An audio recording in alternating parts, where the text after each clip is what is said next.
do some research, some proper access to information, some financial model, some calculations, some introspection, some learning before that journey begins. And then you get to a point where you say, yeah, you know what? I've learned an awful lot.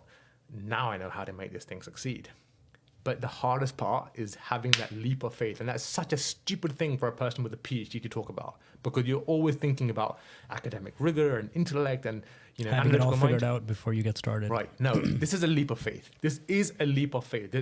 Keep pivoting until you find the thing that works. But how many years is that going to, how many pivots are we looking at? 2, 3, 5, 10, 20 pivots? 1 year, 2 years, 5 years down the line, and to keep going at it without any financial reward for that long, for most people, it's just too difficult. Okay, so firstly, the validation begins before you start putting energy in. Like, I'm thinking of starting a business. I've already rung up a bunch of people who are potential customers, and I said to them, if I did this, tell me how you feel.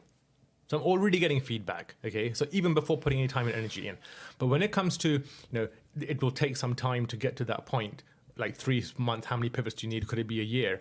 You need to have enough personal operating runway to support you for some time. That's step one. So if you've got nothing in the bank account, try and get something in the bank account before you start the journey, okay? You don't have to leave your job.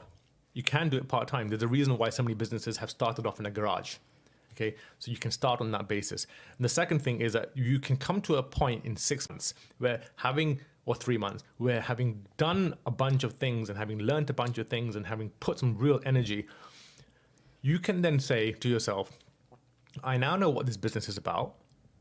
I now know where the revenue is coming from. I now know what the costs are going to be. I'm going to put a business plan together, okay? And I'm going to make sure it's really robust. And the ratracerevolution.com, we talk about that as well, how you put that together, what investors are looking for. And you go to investors and say, I'm going to give this 6 months or a whole year of my life. I'm going to put some of my cash in as well. Or I've already put some cash in myself. And I now want you to think about investing.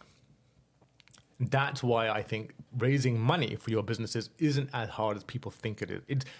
For most people starting a business for the first time, the getting the money is, whoa, the massive thing. Like if only I had the money. And I'm thinking to myself, dudes, wake up. Money is the easy part.